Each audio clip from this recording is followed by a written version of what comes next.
सवाल ये है, दुनिया में स्त्री ही सबसे सुंदर क्यों मानी जाती है?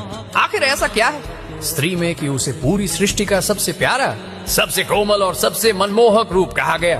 क्यों एक छोटी सी 2 साल की बच्ची को देखते ही दिल पिघल जाता है, पर उसी उम्र के छोटे लड़के में वही मासूमियत, वही खिंचाव क्यों महसूस नहीं होता? क्यों मन का सबसे बड़ा लगाव हमेशा स्त्री पर ही जाता है? क्यों बच्चा माँ की बात पिता से ज्यादा मानता है? क्यों स्कूल में महिला शिक्षक की बात पुरुष शिक्षक की तुलना में बच्चों के दिल तक ज्यादा जल्दी उतर जाती है? और सबसे बड़ा सवाल, पुरुष पुरुष से प्रेम क्यों नहीं कर पाता, पर स्त्री के सामने दिल से हार क्यों जाता है? स्त्री का रहस्य क्या है? एक गहरे वचन में कहा गया है, पुरुष एक यात्रा है, स्त्री मंजिल, पुरुष बीच में है, स्त्री पूर्ण है। यही कारण है कि पुरुष स्त्री की ओर चलता नहीं, बल्कि उसकी पूर्णता की ओर खींचता चला जाता है। जैसे लोहा अपने आप चुंबक की ओर खींचता है, वैसे ही स्त्री अपनी कोमल ऊर्जा से आकर्षित कर लेती है। एक और दिव्य वाक्य है, मैं पुरुष हूँ पर मेरी माया, मेरी प्रकृति स्त्री है।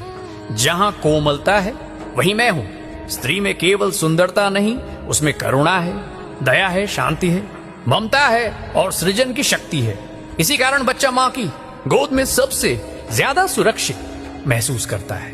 इसी कारण महिला शिक्षक की आवाज बच्चों के मन में जल्दी उतरती है, क्योंकि स्त्री और शांत, स्त्री एंड प्रकृति।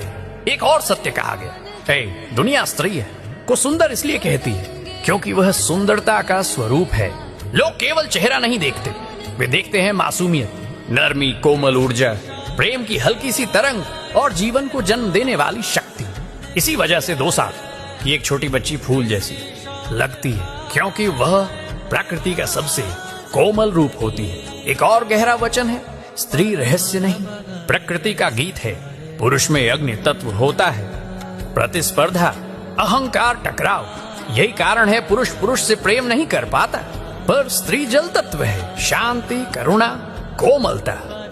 इसलिए पुरुष स्त्री की ओर खुद नहीं जाता, उसका मन और आत्मा अपने आप खींचते चले जाते हैं। और इसी कारण हर ग्रंथ, हर ज्ञान, हर युग एक ही बात दोहराता है, जो संसार को जन्म दे उसका सम्मान करना कर्तव्य है। क्योंकि स्त्री जन्म देती है, संभालती है, जोड़ती है और जीवन को आगे बढ़ाती है। पुरुष संसार बनाता है, स्त्री उस संसार को जीवन देती है। और अंत में सारी सच्चाई एक ही वाक्य में समा जाती है, स्त्री सुंदर नहीं, वह सुंदरता का स्वरूप है। वह प्यारी नहीं, वह प्यार का बीज है। वह कोमल नहीं, वह कोमलता का सागर है। वह रहस्य नहीं, वह प्रकृति का परम सत्य है। और इसीलिए पुरुष पुरुष से नहीं, स्त्री से ही प्रेम कर पाता